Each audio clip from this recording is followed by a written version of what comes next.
a man who is loved and respected in his country. मेरे मित्र श्रीमान राष्ट्रपति जी के साथ मेरी ये मीटिंग बड़ी महत्वपूर्ण है. An honor to be with you.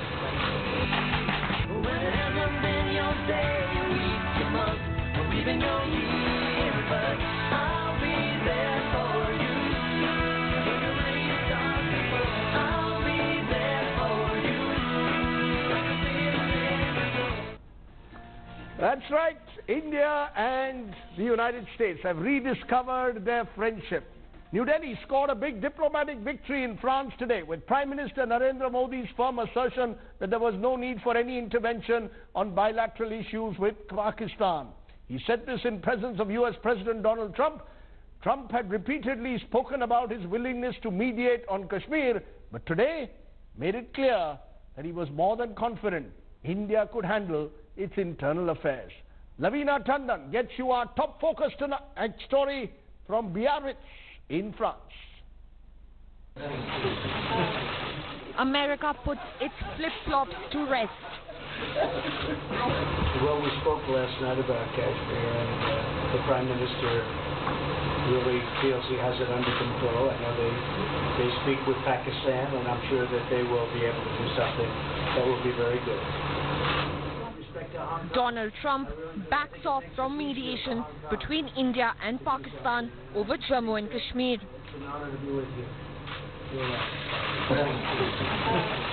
A huge diplomatic victory for India.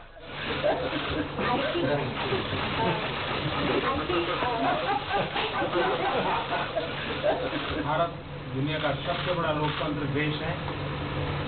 On the margins of the G7 summit at Biarritz in France, Prime Minister Narendra Modi and the US President met for the first time after India revoked Jammu and Kashmir's special status. Remember, the same Trump who had offered to mediate between India and Pakistan over Jammu and Kashmir just a few weeks back. The same Trump sought to reduce Kashmir into a religious issue. His off-the-cuff comments met with strong opposition and rebuttal from New Delhi. But the Imran Khan government used US President's statement for its own propaganda in its domestic constituency. On Monday in France, India turned the diplomatic tables on Pakistan. The President of the United States stepped back from Jammu and Kashmir, at least for now. He actually speaks very good English, we just don't want to talk about it. Their body language conveyed warmth, but India spoke from the position of strength, sitting barely 2 feet beside the US President. Prime Minister Modi called a spade, polite but firm. The Prime Minister told the world's most powerful man not to bother about Jammu and Kashmir. Bharat और पाकिस्तान के सारे issues bilateral हैं और इसलिए हम दुनिया के किसी भी देश को इसके लिए कष्ट नहीं देते हैं. हम मिलजुल करके हमारी समस्याओं पर चर्चा भी कर सकते हैं और समाधान भी कर सकते हैं. अमेरिका ने जिस प्रकार से Under the full glare of international media, the Prime Minister spoke about challenges that both India and Pakistan face in the subcontinent. Pakistan के प्रधानमंत्री के चुनाव के बाद जब मैंने उनको टेलीफोन किया था तब मैंने उनसे कहा है कि पाकिस्तान को भी गरीबी के खिलाफ लड़ना है, भारत को भी गरीबी के खिलाफ लड़ना है, पाकिस्तान को भी अशिक्षा के खिलाफ लड़ना है, भारत को भी अशिक्षा के खिलाफ लड़ना है. In France, India spoke and the international community heard. Prime Minister Narendra Modi drew a big line in the sand for world powers to watch. The message is loud and clear. Let bilaterals be bilaterals. Lavina Tandon for India Today at Biarritz, France. Well, barely minutes after Prime Minister Modi got his way at the G7 summit, Pakistan Prime Minister Imran Khan, in an address to the nation, went as far as virtually resorting to a nuclear threat. Imran warned that any armed conflict in Pakistan-occupied Kashmir could lead to a nuclear state. He said he will raise the issue at every international forum, including at the UN General Assembly. Imran claimed that Indian Prime Minister Modi had made a historic blunder by revoking Kashmir's special status. ये जो नरेंद्र मोदी की हुकूमत है, जो ये नजरिए के ऊपर जा रहे हैं, ये अगर मसला जंग की तरफ चला गया तो याद रखें कि न्यूक्लियर हथियार हैं दोनों मुल्कों के पास, और जो न्यूक्लियर जंग है वो कोई भी नहीं जीतेगा, लेकिन ये नहीं कि यहां भी ये दुनिया के ऊपर इसके असर जाएंगे। हिंदुस्तान से हमने आते साथ ही बात की और आप सबके सामने मैंने कहा कि देखें, आप एक कदम लेंगे, हम 2 कदम आपकी तरफ आएंगे, और जो हमारा एक ही मसला है वो कश्मीर का, वो हम डायलॉग के जरिए हल कर लेंगे। नरेंद्र मोदी से बहुत बड़ी गलती हो गई, वो मैं आज आपको बताना चाहता हूं, और मैं समझता हूं और इंशाअल्लाह ये वक्त साबित करेगा कि ये कश्मीर के लोगों के लिए एक तारीखी मौका मिल गया है आजाद होने का। तकब्बुर की वजह से मेरे ख्याल में नरेंद्र मोदी ने तारीखी ब्लंडर किया है, historical blunder. Strong words from Imran Khan. Let's then put all this in some kind of context and raise some of the big questions tonight. Can India really trust Donald Trump? Will Trump now treat Kashmir as an Indo-Pak issue? Will Trump stop making mediation offers? Is the US now firmly in India's corner on Kashmir? Should this be seen as a big diplomatic win for Prime Minister Modi? Just some of the questions we'll raise tonight. Vivek Kaju, former Secretary, Ministry of External Affairs with wide experience, joins me. Raj Chengappa, Group Editorial Director, also with us at India Today. Bharat Karnad, Research Professor, CPR with us. Christine Fair, American political scientist, and Sultan Hadi, Pak Defense Analyst, joining us. All bases covered tonight. I want to first take it to you, Raj, because your first impressions of what you heard today from the US President and the Indian Prime Minister. Do we trust Donald Trump? Someone who says one thing when he's meeting Imran Khan and says something quite different when he meets Narendra Modi. Is this someone who can be trusted to be a ally of India through good times and bad? Well, he is the President of the United States, and we have to learn to deal with POTUS. So trust should be developed between the two, but we always need to verify that trust in some senses. And we have seen him fluctuate considerably over the last couple of months, particularly with regard to trade. We've had a good meeting with his Secretary of State, and the next day he tweets a tough message towards India. Maybe this is his style of doing things, that he wants a deal, he needs a deal, and he would push to any limit to do that, and we need to be on our always on our toes on this. But we need to know how to deal with him. What is the currency that we need to deal, because this is a critical moment for India. It has taken a momentous decision on Kashmir. It does not want to internationalize the issue. Pakistan has tried its best, and today Donald Trump agreed with Prime Minister Modi that bilateral is the way to go. But he has always left the door open. If you listen very carefully to that conversation, he said, "I am there," which means that, look, if this doesn't work out, you can still come to me. Hey, I'm there. This is Donald Trump reminding India and Pakistan, I'm always there. So, let's look at the exact wording. Since Mr. Kaju is a diplomat, you were keen to look at the exact wording. This is what Trump says. I'm sure they can do it themselves. They've been doing it for a long time.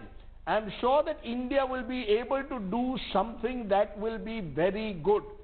Contrast this with what he said when he was with Imran Khan, where he made it very clear that he was more than happy to mediate. How seriously can we take such a US president? I don't think, Rajdeep, the question is whether you can take the American president seriously. The question is, what did the Indian Prime Minister say? In the presence of the American president, the Indian Prime Minister made it very clear that there was no question of India accepting mediation or intervention in any matter relating to Pakistan and from any country. And I think that is what needs to be our focus, that we've made it clear. You may want to, you may make offers, whoever you may be, but India-Pakistan affairs will be settled bilaterally.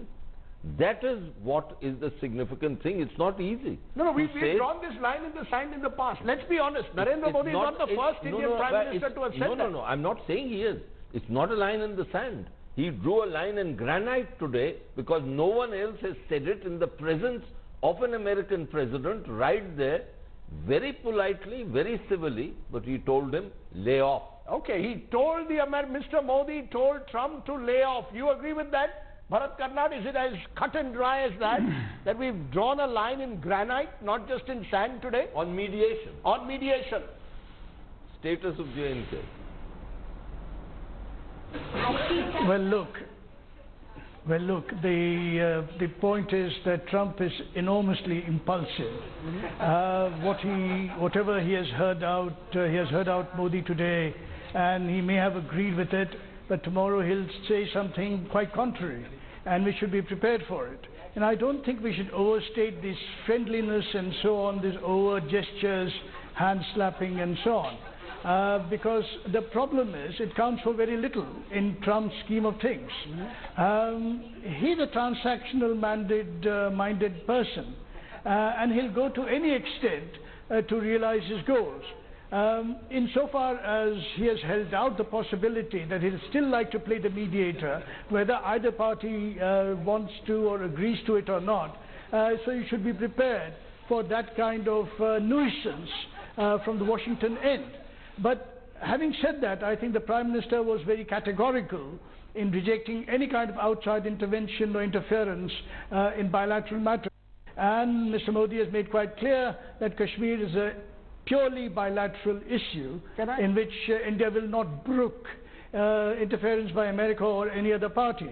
Can I just take that to Christine Fair? Has that message gone down, you think, to Washington? Or with Donald Trump, as the words used by Bharat Karnad, impulsive, transactional politician?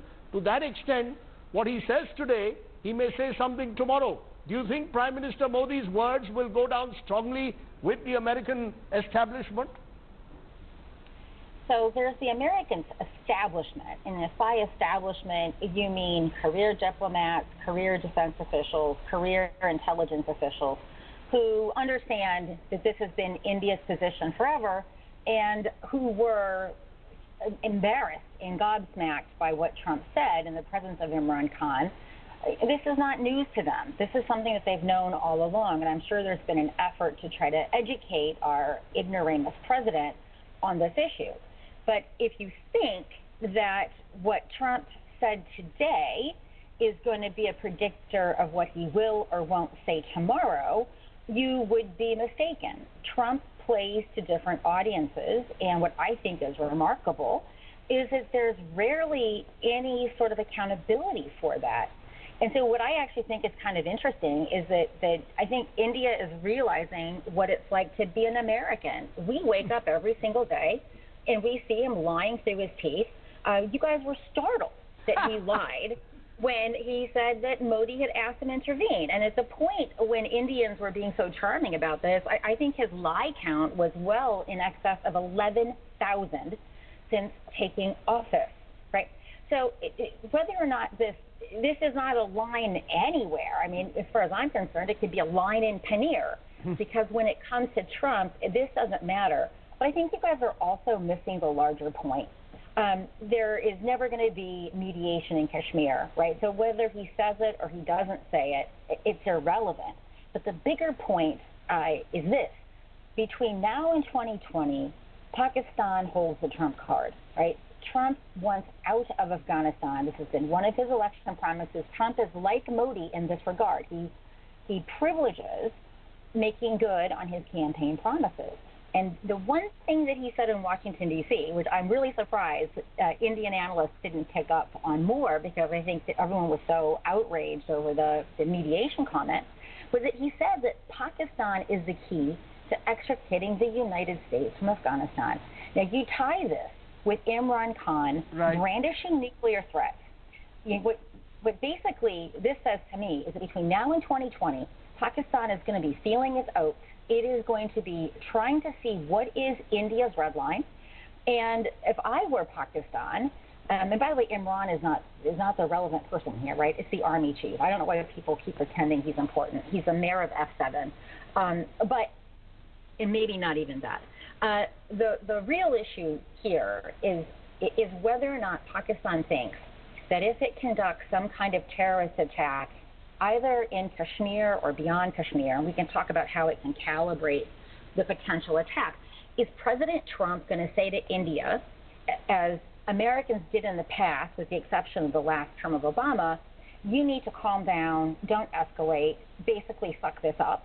Or will it be like Pulwama, Trump is out golfing and hasn't got a clue that he's supposed to play some sort of a role in conflict diffusion, and basically India gets one really good punch, and then the international community will look for a way for there to be some kind of off-ramp to de-escalation? Right, this is basically the gamble that I think Pakistan is going to be making between now and 2020. Let me stop you on that gamble, because I think you've raised a very important point. The kind of brinkmanship that we are seeing. I just want to play once again what Imran Khan said today, because this is going further than he's ever gone before, virtually holding out a nuclear threat. Many would say this is a most irresponsible statement and a sign of Pakistani desperation, or as Christine suggests, a gamble that Pakistan is playing given their leverage with Washington over Afghanistan. Listen in for a moment to what Imran Khan said once again on the nuclear threat. ये जो नरेंद्र मोदी की हुकूमत है, जो ये नजरिए के ऊपर जा रहे हैं, ये अगर मसला जंग की तरफ चला गया तो याद रखें कि न्यूक्लियर हथियार हैं दोनों मुल्कों के पास, और जो न्यूक्लियर जंग है वो कोई भी नहीं जीतेगा, लेकिन ये नहीं कि यहां भी तबाही मचेगी, ये दुनिया के ऊपर इसके असर जाएंगे. Respond to that, Sultan Hali. Is this the kind of statement one would expect from Imran Khan or a Pakistani leader, virtually suggesting that if India carries out any operation of any kind, which India has never indicated so far, barring a few stray voices, that Pakistan will respond with the nuclear bomb? Well, I think, Rajdeep, you are misreading Imran Khan's speech today. Nowhere has he threatened to use nuclear weapons. He has not said that we will attack India. He has not said that we will use nuclear weapons. He has only spelled out a scenario that, you see, both India and Pakistan are equipped with nuclear weapons, and if you see... no, is this a message to Washington as much as is it to New Delhi? That look, there is only so much you can push Pakistan, otherwise we also have a nuclear bomb. Is that what he's trying to say? Is this a measure in a way to appease a domestic constituency? Is it to appease the army, or is it to send a message to Washington that you guys better intervene, otherwise we've got the nuclear bomb with us? What is Imran Khan trying to do? Isn't he playing a very dangerous game? Rajdeep, will you let me answer? Yes. Okay, what I'm trying to say is that he is not threatening at all. He is only spelling out a scenario. And the worst case scenario is that if India and Pakistan have to go to war, it will be the end game, because both are equipped with nuclear weapons and the fallout is going to be tremendous. So what he's trying to do, in my opinion, is that he's trying to reach out to saner elements on both sides of the divide, as well as to international players who may not like to intervene, who may not like to mediate, or words which your Prime Minister seems to be very much against. Okay, given that, but at least somebody should say that, okay, get back a few feet away from the brinkmanship, which can have very disastrous results. You want to respond, Vivek Kajri? You've been waiting to jump in. Go ahead. I want to, because what Imran Khan is saying is standard Pakistani tactics of trying to create a scare, wanting international engagement, that relations between India and Pakistan are going very tense, you better intervene. Now, the international community does come in to engage India and Pakistan whenever tensions rise, as we've known in the past. What the Pakistanis have failed, and failed always to do, is to translate this engagement into mediation, which is something they have historically wanted. They wanted it at Kargil, if you recollect. When Nawaz went to Clinton, he said, you mediate on Kashmir. I'll withdraw, but you mediate on Kashmir. And Clinton said nothing of the kind. Today, that sentiment is reinforced. And therefore, there is a fundamental distinction between engagement of the international community with India and Pakistan during times of tension and mediation on Kashmir. And this is what the Pakistanis have always failed to achieve. You know, but is this a dangerous game?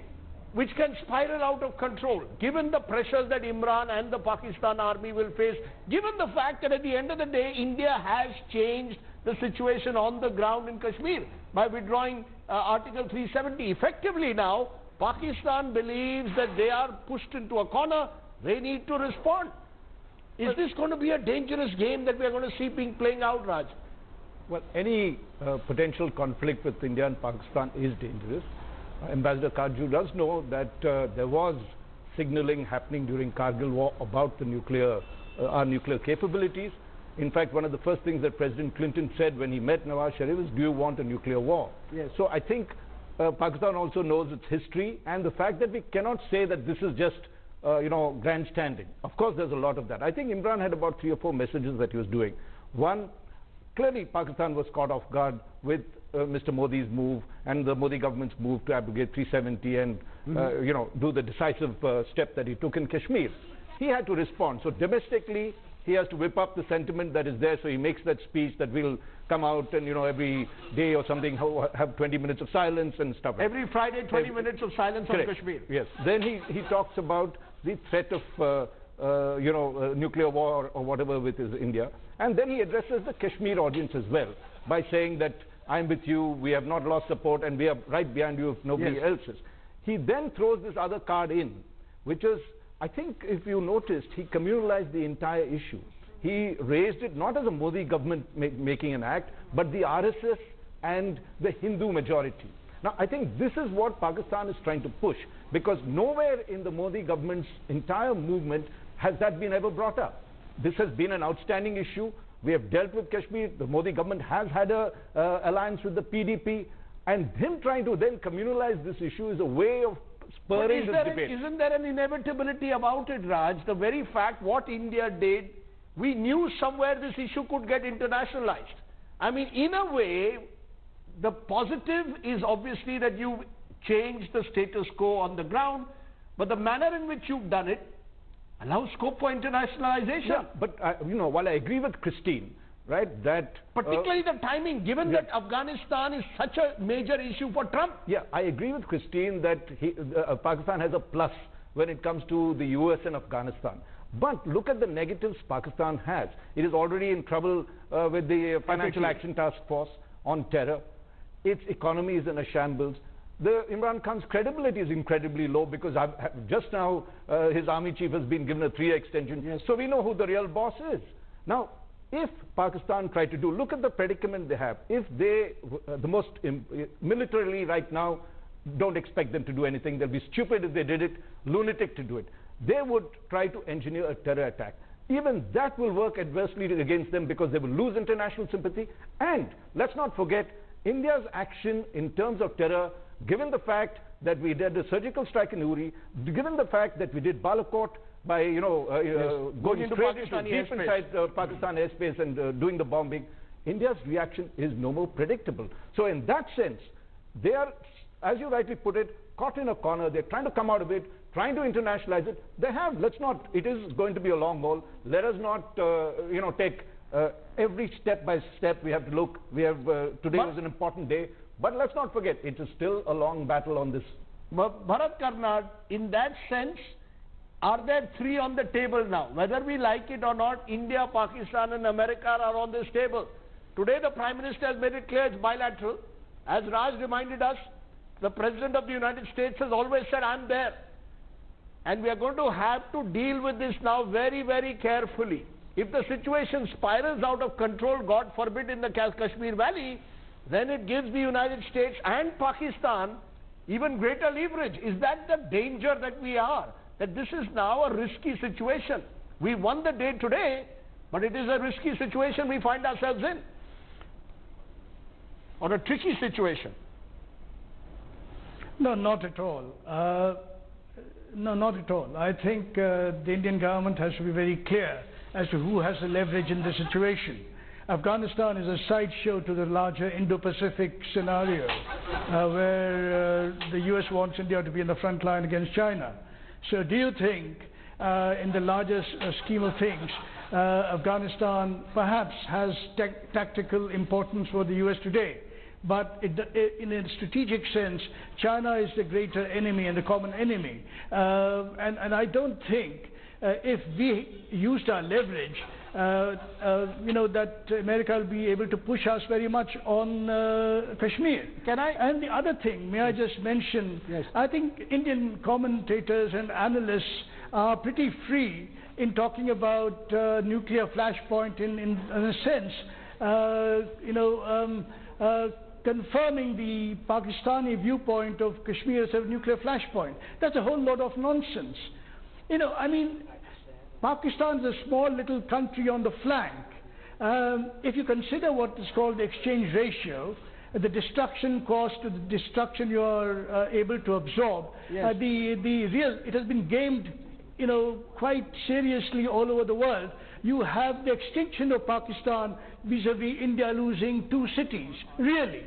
Now, do you think the very professional Pakistan army will ever consider initiating nuclear war for any reason, under any circumstances?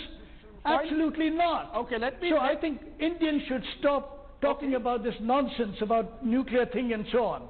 Has that bluff been called, Christine Fair? Was it called off with Balakot in February? That effectively now, if the Pakistan Prime Minister believes that India will be petrified by his throwing out what some would interpret as a nuclear threat, he's living in cloud cuckoo land.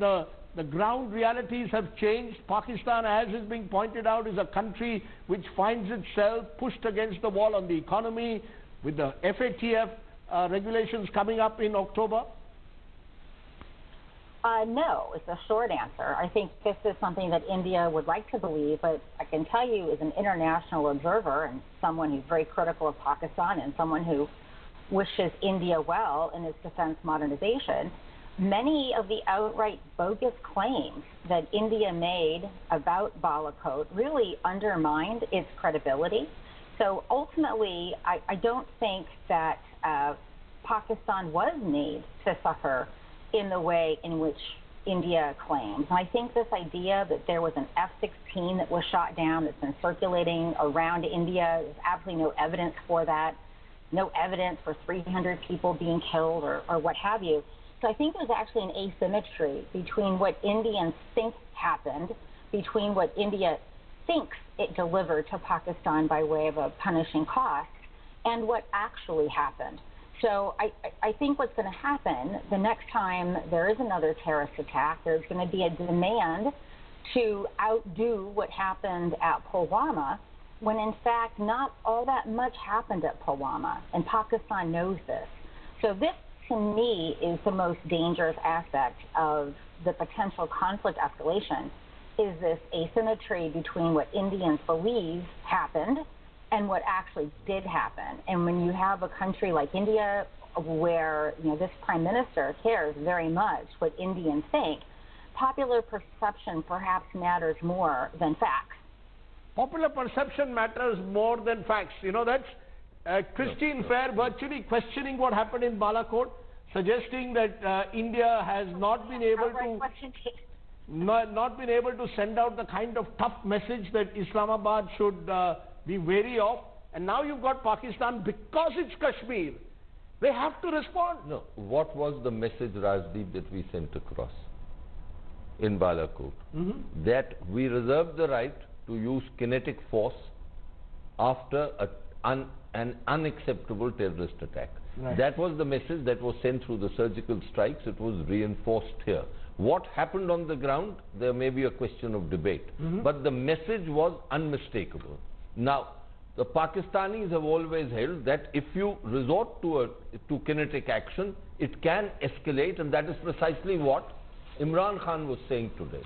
What happened on the ground was something quite different. What happened was that Pakistanis took action and very quickly found a way to diffuse the situation. So what the Pakistanis were doing were not trying to escalate it, but to diffuse, and with the help of the international community. And that is where Abhinandan came in.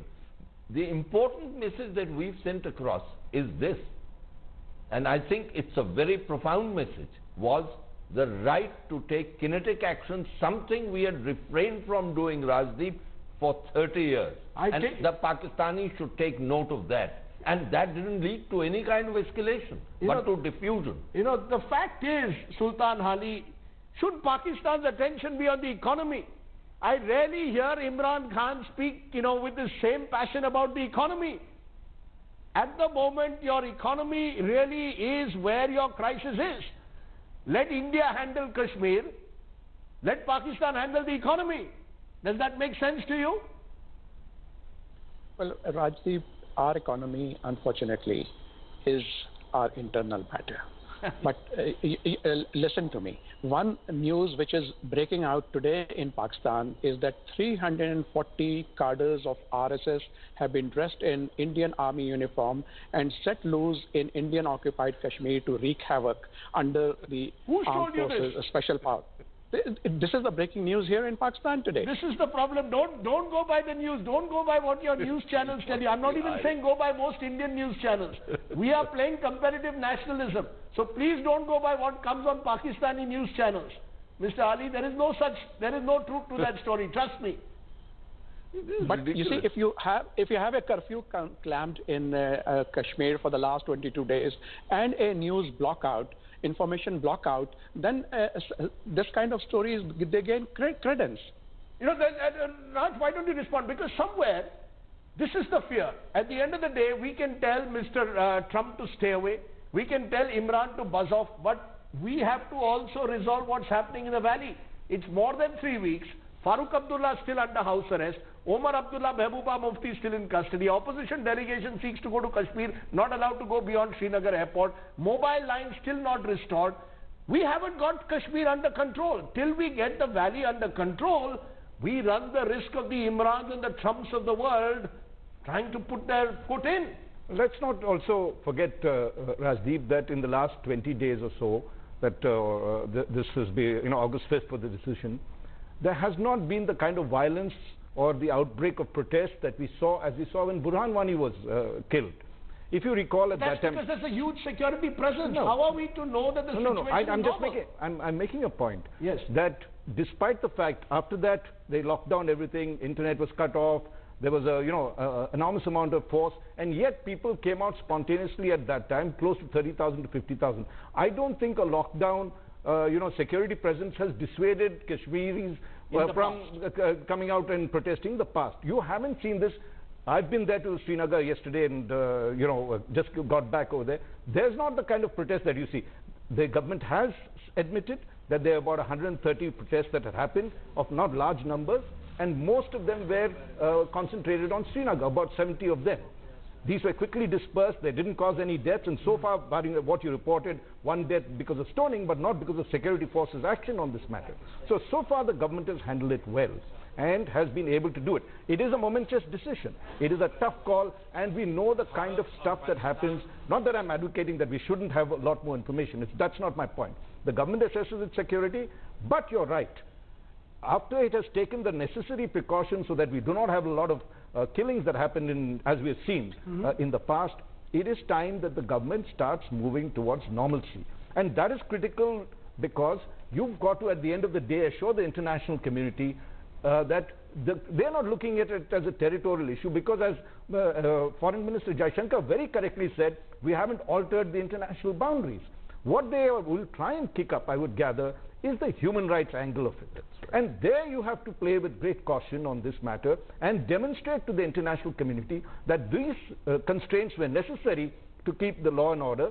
But as we find the situation eases, in the next 2-3 weeks, you begin to bring the state back to normal. Okay, let's leave it there. Thank you all very much for joining me on what's been a discussion without the usual tu-tu meh-meh, which is the best way to do it on television. News without the noise, my take. Donald Trump is an unusual politician at most times. But the US president has one undoubted skill. He's a transactional politician who has a knack of making both India and Pakistan believe that he is their man at the White House.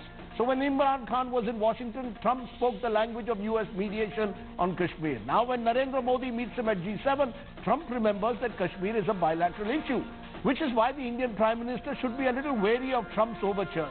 While New Delhi has reason to be pleased with Trump's remarks today, the challenge is to get the Americans to put more pressure on Islamabad to avoid escalating the situation in the valley. Imran Khan's remarks today virtually hold out a nuclear threat are irresponsible and ill-befitting a head of state. Khan's desperation is showing by the day, but surely he knows that a nuclear threat has no place in today's world. The Pakistan Prime Minister's bellicose remarks are best ignored. New Delhi must instead walk the talk on Kashmir. It is now over 3 weeks since Article 370 was scrapped, but there is still no news on when the restrictions will be fully lifted in the valley. I've said this before, but will reiterate today. The solution to Kashmir lies in trusting its people, not by making the valley an armed fortress. Once we do so, neither what Trump or Imran say will really matter. Let's take a break. When we return,